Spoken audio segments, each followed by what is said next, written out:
Here's a claim that's going to bother you. Most people who heat with wood are burning somewhere between 30 and 50% of their potential heat before it ever reaches their room. Not because their stove is bad, not because they chose the wrong species, not because they didn't cut enough. Because of what they did or didn't do weeks and months before they ever struck a match. And the frustrating part is this. The men who figured this out didn't have engineering degrees. They didn't have moisture meters or university extension pamphlets. They had one winter to learn it, and a second winter to prove they had. Get it wrong in between, and there might not be a third. So the question sitting underneath this whole video is this. If the physics was always there, if the laws of thermodynamics haven't changed since the 1830s, why did so many settlers on the American frontier burn their winters away on half-dead fires, while the men, who'd spent years in the backcountry, stayed warm on what looked like half the wood? The answer is not romantic. And it's not about some secret the trappers kept to themselves, some code passed only between men of the mountains. It's about a gap in understanding so specific, so counterintuitive, that even people who'd been heating with wood their entire lives walked right past it without ever seeing it. We're going to close that gap today, but I want you to hold a question as we go. If you cut a tree down in October and burn it in November, where exactly do you think the energy goes? Let's start with what everyone already knows, because the thing you already know is the thing that's been misleading you, and the only way to see that clearly is to lay it out flat first. Wood burns and produces heat. More wood means more heat. Stack it tight so it doesn't fall over. Keep it dry so it lights easier. Burn the heavy, dense stuff because it lasts longer. That is the complete working knowledge most people carry into their first heating season, and probably their 5th and 10th as well. Every single one of those statements is true, and together, they are leading you to burn wood that produces, by verified engineering measurement, less than 60% of what it's physically capable of giving you. Here's the USDA Forest Products Laboratory number. Their fuel value calculator, publicly available, based on more than a century of measurement, shows that green wood at 50% moisture content delivers 5.74 million BTU per ton at the system level. Seasoned wood at 20% moisture content delivers 10.56 million BTU per ton from the same tree, the same species, the same cord volume, just managed differently before it touched the fire. That is nearly double the usable heat, not a rounding error. And here is the part I find genuinely hard to sit with once you've seen it. The energy is inside the wood either way. Green wood and seasoned wood from the same tree contain almost identical potential energy per pound of dry fiber. The difference isn't what's inside the wood. The difference is what your fire has to fight through to get to it. So what exactly is the fire fighting? The answer is water, and not wet wood the way people usually picture it, dripping, sodden, visibly soaked like something pulled from a river. I mean chemically bound moisture living inside the cell walls of the wood itself. Wood that looks completely dry to your eye and feels bone dry in your hand can still be carrying 50% moisture content by weight. You cannot see it or feel it, but your fire finds it immediately. Wood combustion runs in 3 stages, and this sequence is the whole story. Stage 1 is entirely endothermic, meaning it consumes heat rather than producing it. Before anything in that piece of wood can burn, the internal moisture has to be driven off as steam. Every single pound of water locked inside that wood requires approximately 1,200 British thermal units just to evaporate. That energy comes from the fire itself. You are burning wood to boil invisible water, and the steam goes up the flue, and you get nothing back from it except a smoldering, smoky, dissatisfying fire that coats your chimney liner with creosote and leaves the room perpetually 10 degrees colder than it should be. Stage 2 only begins once the moisture is gone. Volatile gases, the compounds that make the bright orange flame, ignite at around 1,000 degrees Fahrenheit. These gases carry 40 to 60% of the wood's total energy content. If you never drive the fire temperature high enough to release them cleanly and completely, they leave as smoke, unburned, wasted, gone up the chimney as visible evidence of the heat you paid for but didn't receive.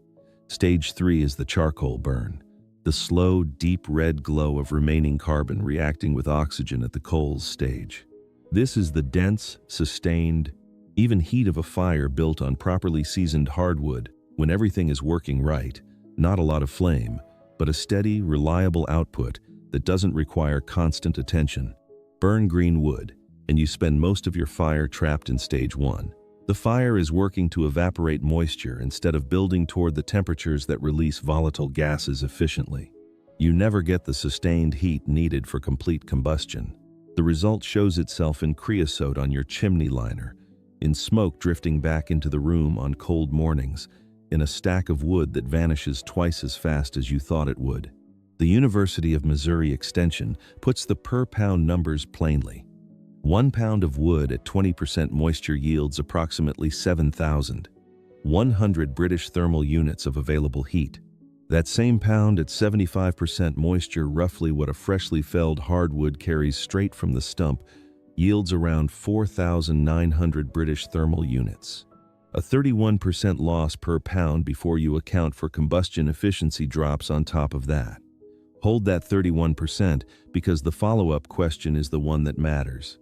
If the problem is moisture and the solution is drying, why didn't frontier settlers just dry their wood? Most of them thought they were.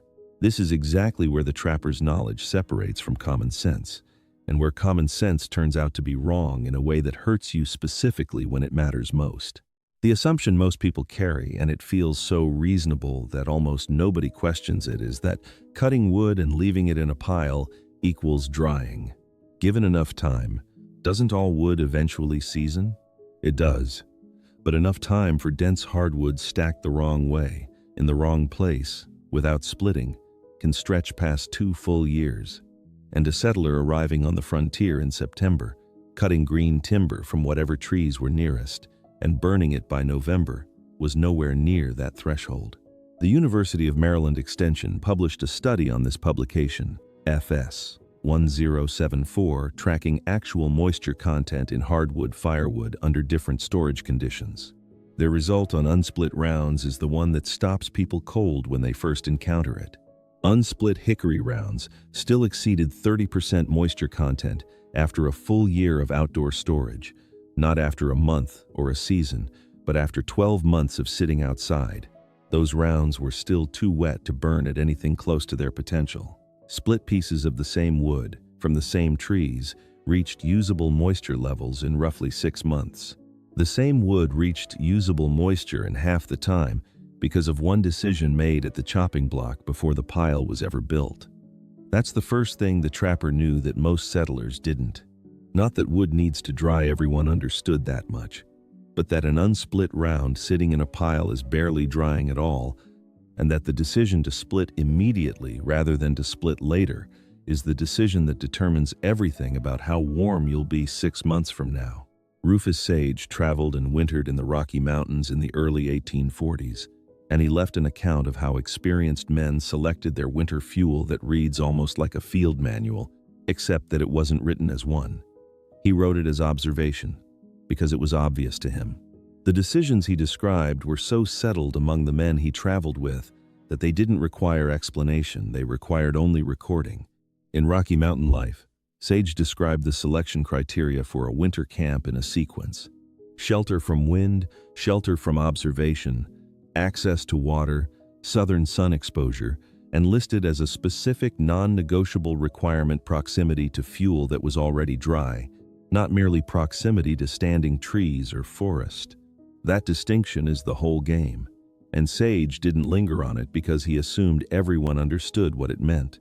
Dead, standing timber. A standing dead tree has been drying for years under conditions no settler's woodpile can replicate.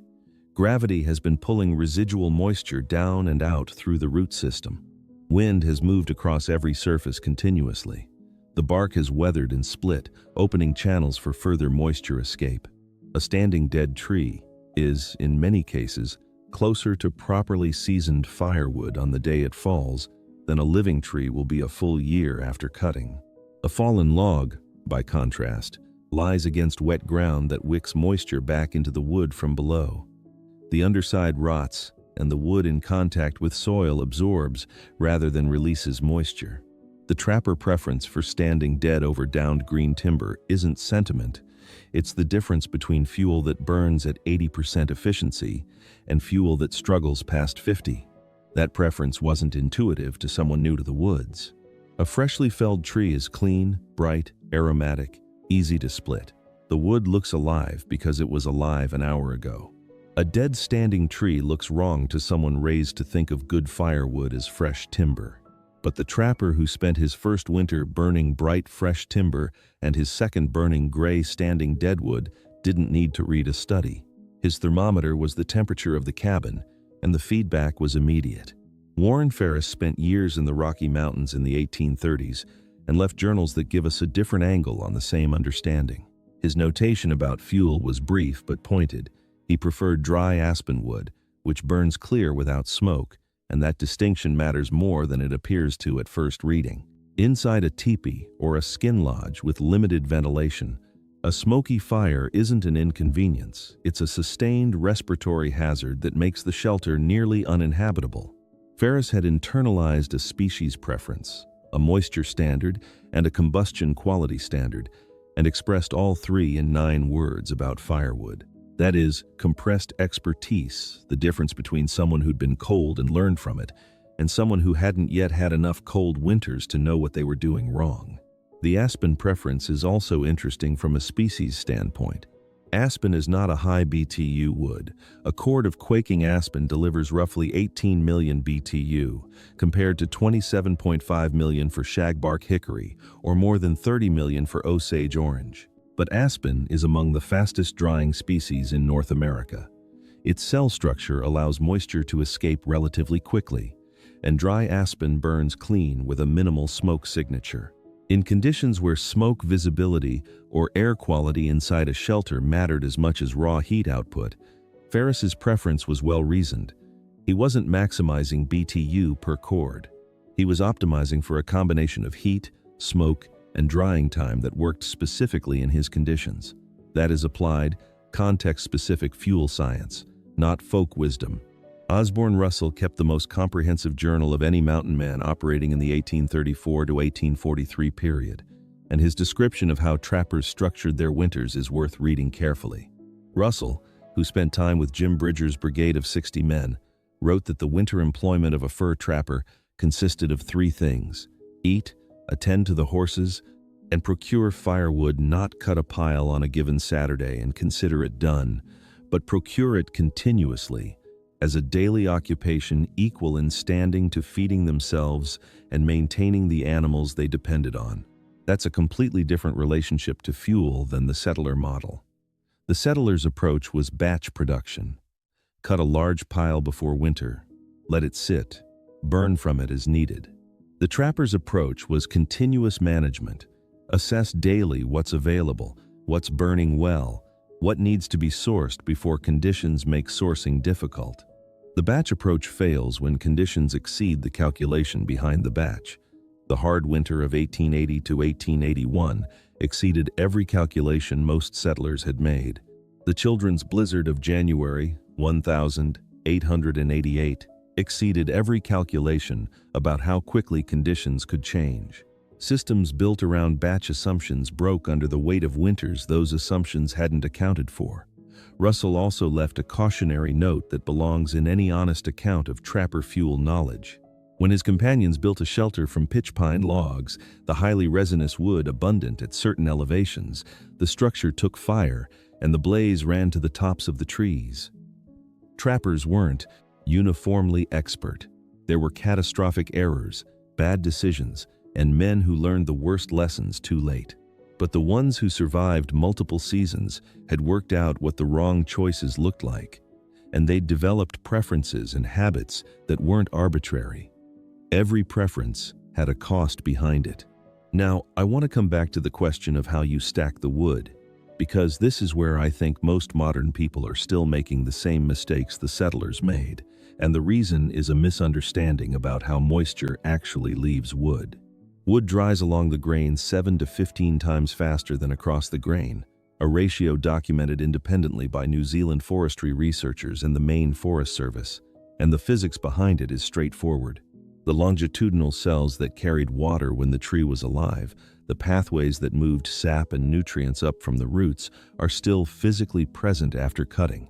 End grain is those cells. Cut across, their openings exposed to the air. Face grain is those same cells, viewed from the side, their walls presenting a much more resistant surface to moisture movement. When you stand at the end of a split piece of firewood and look at the exposed grain, you are looking at thousands of tiny channels that are essentially open to the atmosphere, actively releasing moisture when conditions allow. When you look at the face of the same piece, the flat-cut surface, or the bark side, you are looking at the lateral walls of those same channels, which release moisture at something between 1/7 and 1/15 of the rate the ends do, which means stacking orientation specifically, which way the cut ends face, is the single most important stacking decision you make, and it almost never gets mentioned in any firewood advice you've encountered. Stack with cut ends facing the prevailing wind, and you are pointing those open moisture channels directly into the airflow that can carry moisture away. Stack perpendicular to prevailing wind, and you are presenting closed faces to the movement of air, and your wood is drying at a fraction of the rate it could. A comparison documented on Hearth.com forums, which is one of the largest communities of experienced woodburners in the country, found that ricks oriented with cut ends into the prevailing wind seasoned to 20% moisture over 3 summers. Identical ricks, same species, same split size, same location, oriented with faces to the wind instead of ends, reached only 25% moisture over the same period. 5 percentage points sounds modest, but the BTU numbers make it concrete. At the margin between 20 and 25% moisture content, you're losing somewhere between 600 and 800 British thermal units per pound of wood.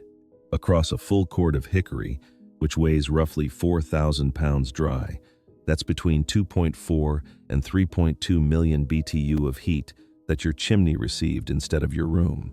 To put that in a number that might hit differently, 3 million BTU is roughly equivalent to 90 gallons of heating oil, wasted because of which way the pile faces. Sun exposure compounds the stacking equation significantly.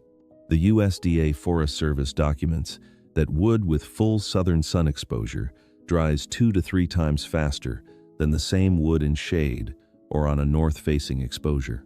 Brett McLeod, associate professor of forestry at Paul Smith's College in New York, states it directly. Well-positioned south-facing stacks with good air movement dry twice as fast as wood in heavily shaded or enclosed areas. Under optimal summer conditions, consistently hot temperatures, sustained wind, direct sun, and rain protection on top, the Maine Forest Service estimates that properly split green wood can reach usable moisture content in as few as 3 months versus more than 2 years for an unsplit round in a shaded pile. The bark up versus bark down debate is worth settling while we're here, because it generated actual controversy in Norway. Lars Midting, in Norwegian Wood, documents that during the NRK television network's famous 2013 Firewood broadcast 12 continuous hours of a burning woodpile on national television, watched by approximately 1 in 4 Norwegians, 60 text messages arrived, debating which way bark should face. Half complained it was up when it should be down, half said down when it should be up. The Norwegians take their woodpiles seriously enough to generate broadcast controversy over this question. The USDA Forest Products Laboratory's answer, from natural resources specialist Mark Neby: outdoors without a cover, bark up. It sheds rain the way shingles do, preventing the curved trough of bark-down pieces from collecting standing water in the piece itself.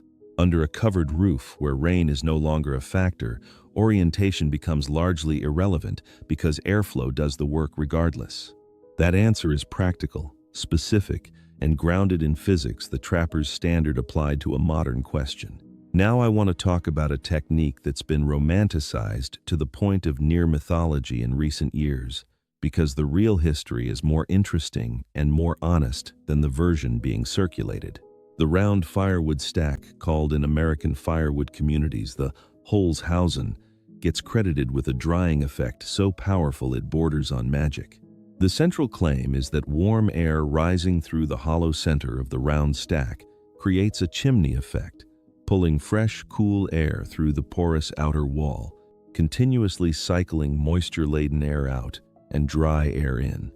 Backwoods Home magazine published this claim. Dozens of homesteading websites repeated it.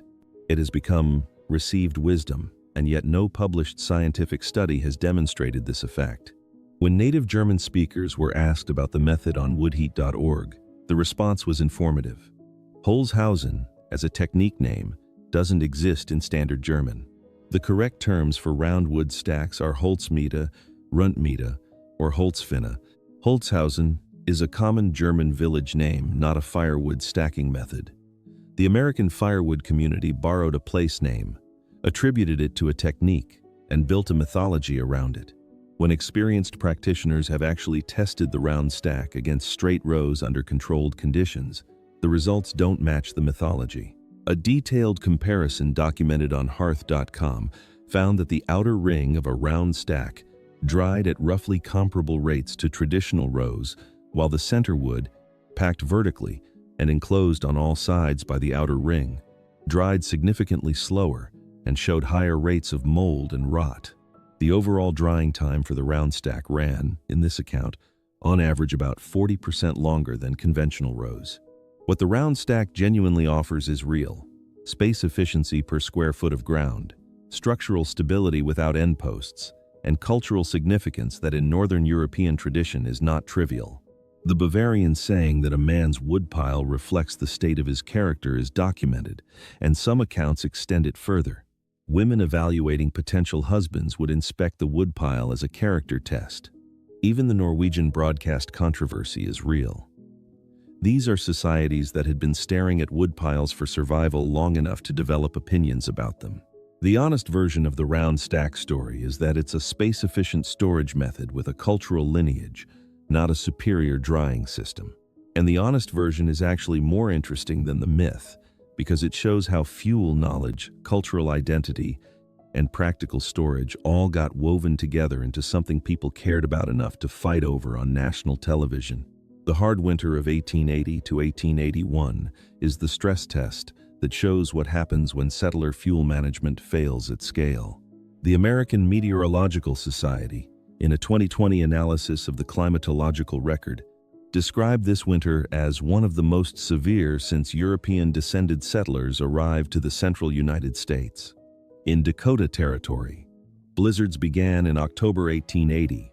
The snow blockades on the rail lines ran continuously from late December through early May. 1,881 trains stopped running, and coal and kerosene deliveries stopped with them. Communities that had planned their fuel supplies around a normal winter were suddenly isolated with whatever they had on hand and no way to get more. In De Smet, Dakota Territory, the Ingalls family ran through their coal, then their available wood, then their kerosene. What they turned to next was a fuel technique that had not originated on the American frontier at all: twisted hay sticks. The Pioneer Press, covering the hard winter in December 1880, attributed this technique specifically to the Russian Mennonite settlers who had been emigrating from the treeless Russian steppe to Kansas and the Dakotas beginning in 1873. A Minnesota newspaper in 1875 described these settlers as peculiarly well adapted to treeless prairie regions because they came from a landscape in Russia where there was no timber and had spent generations, not years, but generations developing the craft of alternative fuels: hay, straw, dried dung that no American-born settler had ever been forced to think seriously about. Ada Lorena Dwight Keating, a homesteader's daughter near De Smet, left written instructions for the hay-twisting technique. In 1938, W.E. Warner demonstrated it to a group of schoolchildren only to be corrected mid-demonstration by Mrs. W.H. Wheat, who pushed him aside and showed them how it was actually done. The knowledge had survived in the hands of people who'd needed it, passed from the women of the Russian Mennonite community outward to their neighbors, and eventually to anyone desperate enough to need it badly enough to ask. This is a documented case of cross-cultural fuel knowledge transfer at the exact moment of crisis. The settlers who survived the hard winter in the worst fuel situations were often the ones whose neighbors had come from somewhere colder, somewhere more treeless, somewhere that had already been forced to answer the question that the Dakota winter was now asking. The knowledge existed, and what it took to access it was a bad enough winter to make people willing to learn from those who weren't like them. The 12th of January 1888 is the date that broke everything open. The children's blizzard struck the Great Plains with a temperature swing documented at roughly 18 degrees above zero to 40 degrees below within 24 hours in some locations. It arrived in daylight on a morning mild enough that children had walked to school without their heaviest coats. Teachers had sent no one home early because there was no warning to send them home on. Lois Royce was a teenage schoolteacher in Plainview, Nebraska. Her schoolhouse ran out of fuel by 3 in the afternoon. The boarding house where she lived was less than 100 yards away, a distance she'd walked dozens of times, ground she knew. She attempted to lead her 3 students through what had become a complete whiteout. In conditions where visibility was measured in feet or less, she couldn't find the building. All 3 children froze to death. Royce survived but lost both feet to frostbite. George Poole, another teacher caught in the same storm, improvised a rope from the children's scarves and sent 2 boys to the fuel shed, tying them together so he could guide them back by feel and tension on the line, and his students survived. The difference between those 2 outcomes wasn't courage or intelligence or care. Royce had all 3. And the difference was infrastructure, whether the fuel shed was reachable by something other than eyesight, and whether the system had any margin for conditions that exceeded normal. Poole's school had a fuel shed close enough to reach by a rope made of children's scarves, and Royce's did not. At least 235 people died in the children's blizzard, with some estimates reaching 500. The dead were not primarily people who made bad decisions in the moment. They were people whose fuel and shelter systems had been designed for normal winters, and the 12th of January 1888 was not a normal winter. What the trapper understood, what Rufus Sage's camp selection criteria embed so naturally that it barely registers as a philosophy, is that a good fuel system has margin. Not just enough for the average night, enough for the night that's worse than average, on top of the week that was already bad, in the month that never expected this. Here's where the trapper's way of thinking diverges most sharply from the settlers'. Sage's winter camp description lists dry fuel proximity as a non-negotiable, not proximity to trees, but proximity to fuel that is already dry and already ready. The trapper's mental model of fuel was always about what was ready to burn, not what could eventually be made to burn. The settler's mental model was almost entirely about volume, how much wood could be cut and stacked before winter arrived. Those 2 mental models produce completely different piles by October. The trapper's pile might be smaller in cubic footage. It would burn at close to theoretical maximum heat output, 85 to 90% combustion efficiency, with properly seasoned dense hardwood.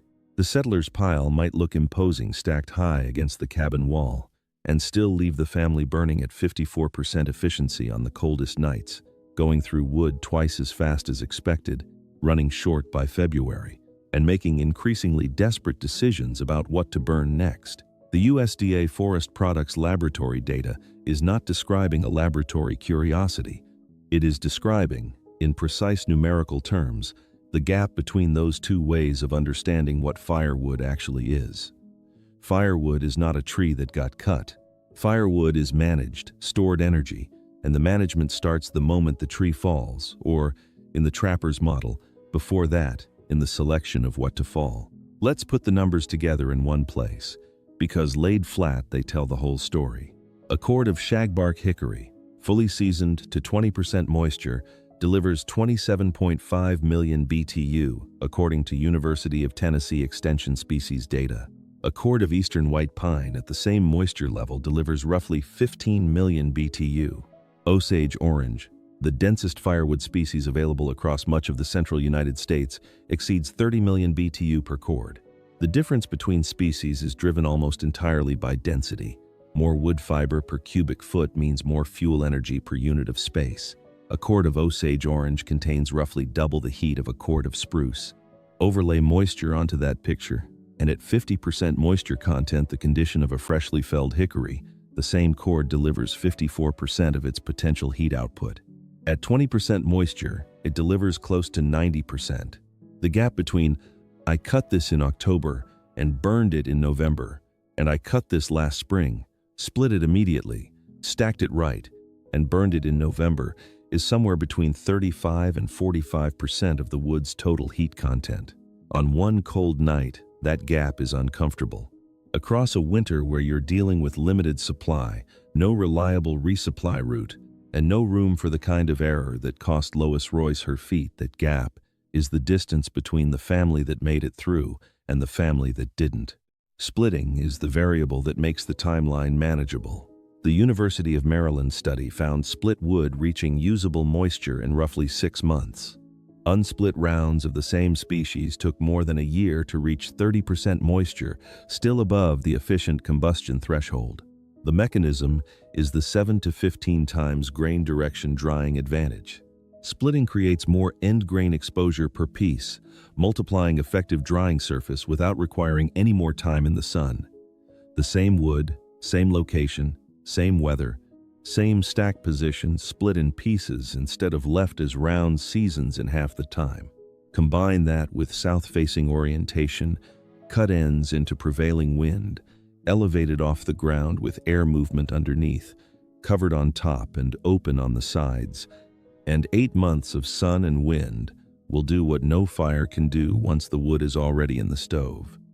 The USDA data says that stack, managed right, will deliver close to 10.56 million BTU per ton, against the 5.74 million you'd get from the same tree, burned green. The gap is not exactly double, but close enough that across a full heating season, it is the difference between comfortable and not. Mark Twain noticed this same physics operating from a completely different angle. In A Tramp Abroad, published in 1880, Twain wrote about the German Kachelofen, the massive masonry stove he encountered throughout Central Europe, with a combination of genuine fascination and barely suppressed irritation at his own cultural inheritance. His observation about the German stove was precise. A servant would bring a small basket of slender pine sticks at 7 in the morning, light them, add the rest of the basket, lock the door, and not return until the following morning. The room would stay warm for the full 24 hours, one brief firing, with the warmth held in hundreds of pounds of stone and ceramic for the rest of the day. Then Twain described the American wood stove of the frontier era. It needed constant feeding. It roasted you on the side facing it while the other side stayed cold, and it was hungry for wood every 45 minutes. He wrote that you were roasted half your time and frozen the other half. That's not just good writing. It is an accurate thermal description of a stove designed to burn hot and fast, with no thermal mass to store and release heat evenly. Modern measurements put masonry heaters like the Kachelofen at combustion efficiency rates up to 90%. A frontier-era cast iron stove running green wood in poor conditions could drop below 40%. The difference lived in the thermal design of the appliance and the moisture content of the fuel feeding it. It was the same building in the same winter, and the gap between them was entirely in the engineering. German and Scandinavian immigrants brought both the stove knowledge and the wood knowledge with them. Bernhard Fernau, a German immigrant, served as chief of the U.S. Division of Forestry before Gifford Pinchot, bringing European sustainable forestry principles to American resource management. Scandinavian settlers introduced notched corner log construction, a more thermally efficient building technique, to North America at the New Sweden outpost in Pennsylvania in 1638. Pennsylvania Germans developed what records call the Holzaxe, a combined axe and splitting maul found exclusively in early Germanic frontier settlements, one of the first specialized tools built specifically for efficient wood processing. These were the hardware and the practice of surviving cold, not abstract cultural contributions, imported from places that had been answering this question for centuries longer than the American frontier had existed. Per Kalm, the Swedish-Finnish naturalist sent by Linnaeus to North America in 1748, documented the collision between different fuel traditions with an observer's eye that neither group would have turned on itself. His observation that indigenous peoples had adapted their practices to their environments, while European settlers often fought against theirs, was structural rather than critical. He was noting that the Europeans were applying habits from a different continent to conditions those habits hadn't been designed for. while the peoples who'd been here for generations had developed practices that fit the specific landscape. Indigenous fuel management in woodland territories included what can only be described as long cycle planning. Documented traditional practices among some woodland peoples involved barking selected living trees and returning 5 to 6 years later to find them standing, dead, seasoned, and ready to cut. A 6-year seasoning program with no labor cost beyond the initial barking. The wood was being managed for future use years before it was needed, drying under natural conditions that produced fuel quality no settler's pile could replicate. That is something more sophisticated than what most settlers were doing. Not primitive forestry at all, a system that took the physics of wood drying seriously enough to plan around it across years rather than months. Calm was pointing at a gap that had nothing to do with intelligence or effort.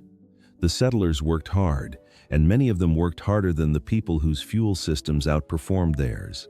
The gap was in the timing of decisions, knowing which choices to make 6 months or 6 years before the fire needed lighting, rather than making choices in November with October wood that had nowhere near enough time to be ready. The question I asked at the start of this video deserves its full answer now. If you cut a tree down in October and burn it in November, where does the energy go? About 1,200 British thermal units per pound of water inside that wood goes up the flue as steam. More energy escapes as unburned volatile gases that never reach the ignition temperature of 1,000 degrees, gases that leave as the visible smoke sitting on top of every inefficient fire, representing fuel you paid for in labor and didn't receive in heat. Your combustion efficiency drops from somewhere in the high 80s, where a well-run seasoned fire operates, down into the low 60s or below. You're feeding the stove every 45 minutes instead of every 2 hours. The room never quite gets ahead of the cold coming through the walls. The woodpile shrinks faster than you expected. By February, you're making decisions you hadn't planned to make. The trapper stacking dead standing aspen, positioning cut ends into the prevailing wind, placing the pile where morning sun would reach it. First, he wasn't following a written rule book. He was operating the same feedback loop that the USDA laboratory formalized in numbers a century later. Which camps were warm and which were not, what the difference between them actually was, and what choices made in summer determined the outcome in January. The thing I keep coming back to, and this is where I want to leave you, is that none of the variables that matter can be fixed in January. Every variable that determines whether your fire performs at 90% efficiency or 54% is set before winter arrives. Split size, stack orientation, sun exposure, air circulation, moisture content at the time of burning, all of it is determined in the weeks and months before the cold comes. By the time you need the heat, the decisions are already made. What's in the pile is what you're burning. The only question is whether the pile was managed well enough to give you what you actually need. That's the understanding the trapper carried, that the Russian Mennonites carried across an ocean from the treeless Russian steppe, that Per Kalm watched indigenous woods people operate with the calm certainty of people who'd never had to learn this in an emergency because they'd never let it get to an emergency. The fire is not the problem you solve in January. The fire is the consequence of what you did in March. Cut the wood in March and split it immediately into 3 to 6 inch pieces, maximizing that end grain surface that dries 7 to 15 times faster than the face. Stack it with cut ends facing the prevailing wind. Elevate it off the ground so air moves underneath. Cover the top but leave the sides open. Put it somewhere the southern sun finds it early. Let 8 months of wind and heat do what no fire can do once the wood is already in the stove. The USDA data says that stack, handled right, delivers close to 10.56 million BTU per ton, against 5.74 million from the same tree burned green. The trapper who chose well-dried standing deadwood and positioned his lean-to facing a south-sheltered fire was executing that math without a calculator, with consequences that were immediate and unambiguous. The ones who didn't freeze weren't lucky they were early.